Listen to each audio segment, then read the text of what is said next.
Ini muncul tunas kedua, ini juga muncul tunas kedua. Kenapa kita harus nunggu ini? Karena bersamaan dengan munculnya katak di pertemuan tangkai ini, nah ini bersamaan dengan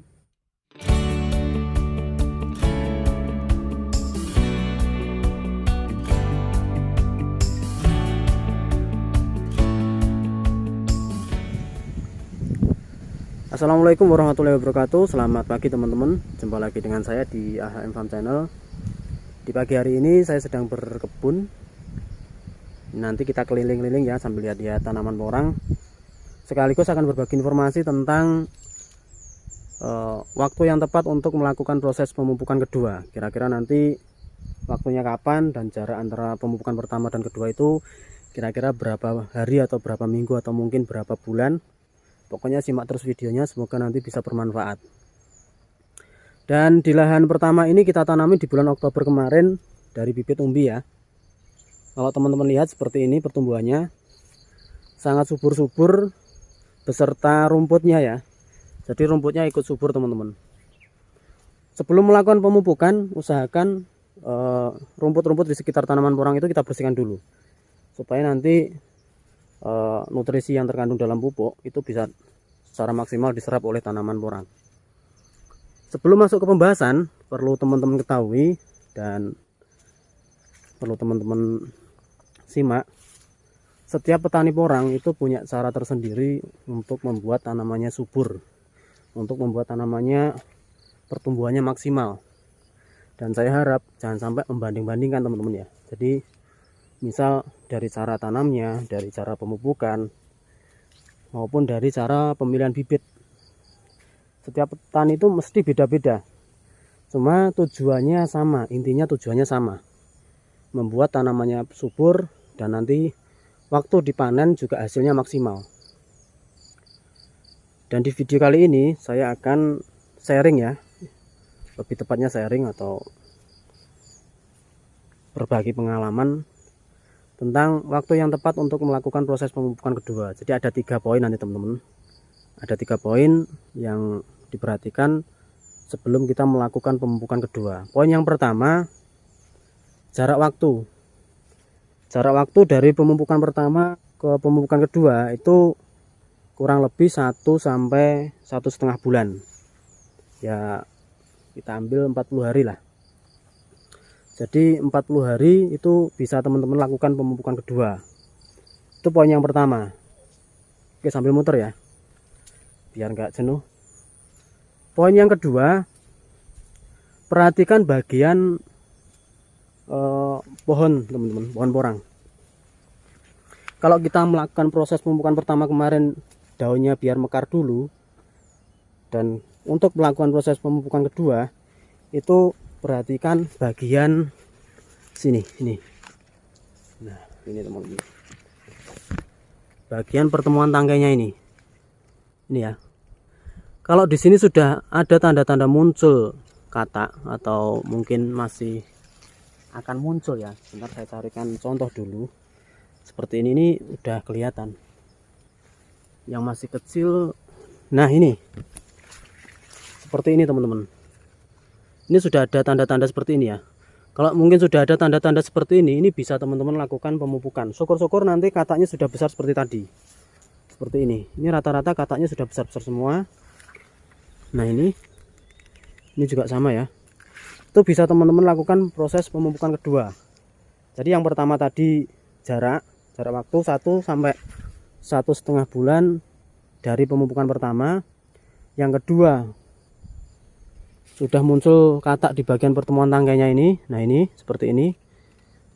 Dan yang ketiga, di bagian bawah teman-teman, itu kalau menanam dari bibit umbi yang ukuran 1 kilo ke bawah, kita carikan contoh dulu ya. Misal teman-teman menanam bibit porang dari umbi yang ukuran 1 kilo ke bawah, itu biasanya nanti akan tumbuh tunas kedua teman-teman. Dan ketika tumbuh tunas kedua di bagian batang bawah sini, ini nanti ya, itu bisa dilakukan pemupukan kedua. Jadi ada 3 poin yang perlu diperhatikan. Misal Mas kok belum tumbuh tunas kedua tapi kataknya sudah muncul, di situ sudah bisa dilakukan pemupukan kedua. Ini cara versi saya ya, jadi pastinya beda-beda dengan versi teman-teman yang di luar sana. Karena apa? Dari musim tanam sampai musim panen itu untuk pemupukan saya lakukan hanya 3 kali teman-teman. Jadi dari tanam di bulan Oktober sampai nanti panen di bulan Mei Juni, itu untuk pemupukan kita hanya melakukan 3 kali, 4 beserta dasaran kompos ya. Jadi untuk dasaran kompos tidak kita hitung. Untuk pemupukan ketika sudah tumbuh kita hanya melakukan 3 kali saja. Ini untuk versi saya. Dan kalau teman-teman lihat di sini pertumbuhannya seperti ini, belum pemupukan kedua. Ini rencana nanti minggu depan kita lakukan pemupukan kedua teman-teman. Seperti ini pertumbuhannya ya. Karena pada dasarnya tanaman porang itu sangat mudah dan tidak sulit untuk membudidayakannya. Nah ini, tidak kita pupuk pun tanaman porang itu bisa tumbuh subur.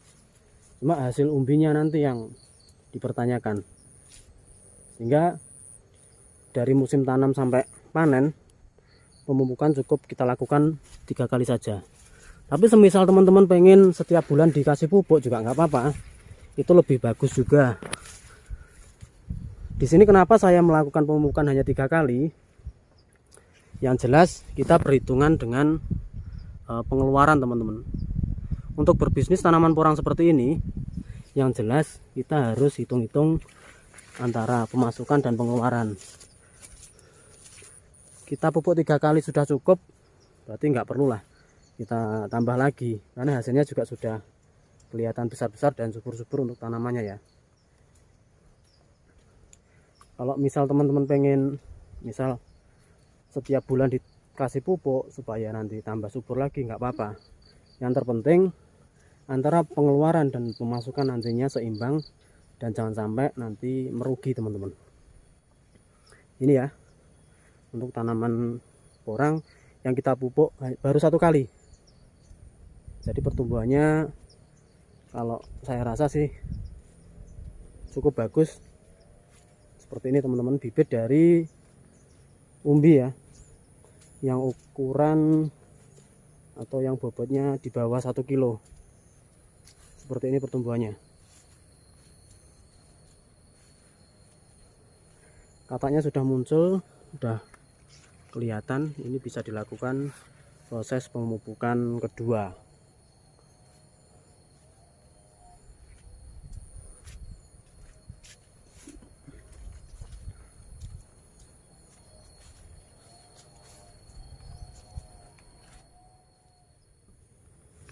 Seperti ini teman-teman, pertumbuhan tanaman porang usia 3 bulan berjalan ya, karena menanamnya dari bibit umbi di bulan Oktober.